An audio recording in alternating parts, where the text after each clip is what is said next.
Aujourd'hui, nous allons voir enfin les GameObjects qui sont quand même une partie très importante dans Unity. Je dirais même la base pour faire des jeux sur Unity. C'est parti!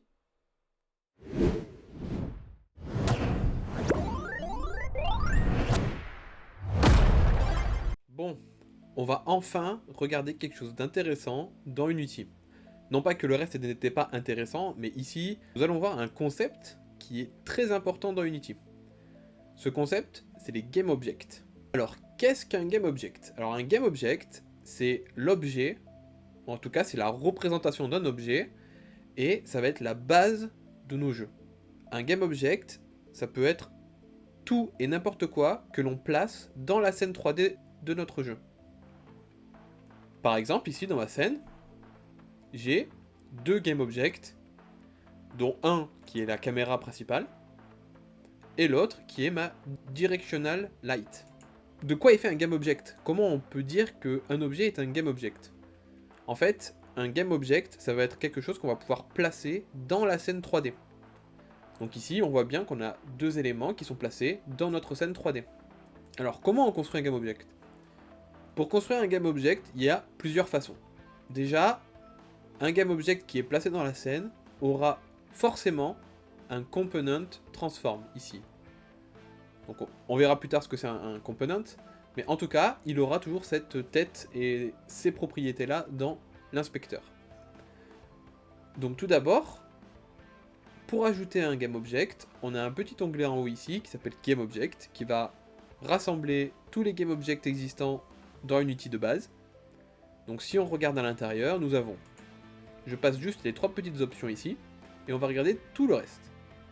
Donc, c'est classé par catégorie. Ici, on a des objets 3D. Ça va être en fait ce qu'on appelle des primitives.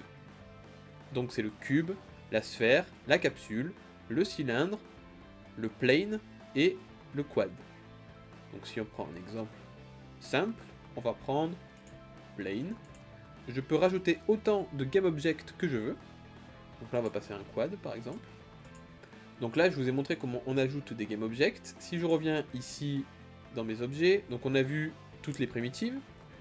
On a, alors, Text Mesh Pro, ça c'est un plugin que j'ai rajouté qui est très souvent utilisé, mais ça on verra plus tard. Ragdoll, bon alors, qu'est-ce qu'un Ragdoll? On va peut-être pas l'expliquer tout de suite ici, mais en gros, un Ragdoll ça va être quelque chose qui représente une poupée physique. C'est ce que vous pouvez voir notamment, un exemple très simple dans GTA, quand vous faites foncer dans une voiture ou que vous tombez quelque part, ou voilà. C'est ce qu'on appelle un Ragdoll, ça utilise la physique. Nous avons donc, après le ragdoll, les terrains. Donc, très important, les terrains, c'est ce qui va nous permettre en fait de créer un terrain et de le sculpter. Donc ça, pareil, il y aura une vidéo consacrée à ça. Ici, un tree, donc ça va être un arbre. Et enfin, ici, une zone de vent. Donc pareil, je pense que je ferai des vidéos consacrées dessus. Donc ça, c'est pour nos objets 3D. Maintenant, on passe aux effets. Alors dans les effets, on a un système de particules, un système de particules avec une force appliquée. Un trail, ça va être quelque chose qui est... ça va être une traînée en fait. Et une ligne qui est simplement une seule ligne. Comme son nom l'indique, c'est très simple. Ensuite, nous avons la catégorie des lumières. Donc on a la Directional Light. La Directional Light, ça va être une lumière qui va représenter la lumière du soleil. Donc en fonction de là où on la positionne, on va pouvoir avoir les ombres, le calcul en fait de la lumière en temps réel. Comme le soleil, on va pouvoir régler sa luminosité, sa couleur, et ainsi de suite. On va avoir une point light, donc ça, la point light, ça va être tout simplement la représentation d'une lumière à un point donné. Spotlight, imaginez-vous un lampadaire, et la lumière qu'il émet, en fait ça va être un cône de lumière, qui sera en dessous du lampadaire. Et un Aera Light, ça va être en fait une zone plane, qui va émettre de la lumière. Et ces deux-là, ce n'est pas vraiment des lumières, mais c'est ce qui va permettre de faire des calculs de lumière plus avancés.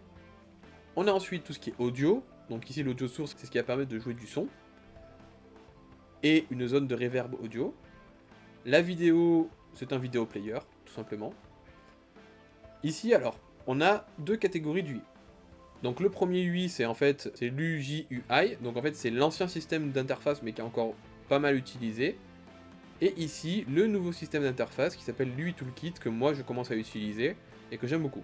Donc il y aura une vidéo aussi consacrée à ça. Et enfin, catégorie caméra, il n'y a pas de catégorie, c'est juste une caméra. Et en bas, donc c'est pour tout ce qui est visual scripting, mais j'en parlerai pas tout de suite. Donc voilà un peu pour tous les GameObjects qui sont créés de base dans Unity. Maintenant qu'on a vu ça et qu'on a vu comment ajouter des GameObjects, en sachant qu'on peut aussi ajouter des GameObjects en faisant un clic droit dans la zone hiérarchie, et ici on retrouve nos catégories de GameObjects. Je vais maintenant vous parler des empty. Alors c'est un type de GameObject qui est un peu spécial entre guillemets par rapport au reste. En fait c'est un GameObject qui est vide. D'où le nom empty. En fait, ce GameObject là va permettre de personnaliser le GameObject qu'on veut faire. Donc à partir de ça, par exemple, on peut très bien avoir un GameObject player où on va lui donner des scripts qu'on verra plus tard, un collider qu'on verra plus tard, c'est un component, tout ça ce sont des composants. Et ces composants-là, on va le voir plus tard aussi, je vais faire des vidéos consacrées à chaque composant, mais voilà. Donc vous pouvez voir que le GameObject simple, en fait, un petit, n'a rien. Il a juste le component transform que tous les GameObjects ont. Bon, une fois qu'on a vu ça, il y a quelque chose que je vous ai déjà montré mais qui est quand même très important, c'est qu'on peut mettre un GameObject dans un autre GameObject. C'est ce qu'on va appeler le système parent-enfant. Donc par exemple ici, il y a plusieurs façons de faire. Soit je crée un autre empty et je le prends, je le glisse dans mon GameObject parent. Voilà, ce qui me permet de créer une hiérarchie. Et on peut faire ça à l'infini. Hein. Ou on peut cliquer sur le GameObject que l'on veut, clic droit, et ici on a des options par exemple pour créer soit un empty parent, donc ça va créer un parent au GameObject qu'on a sélectionné,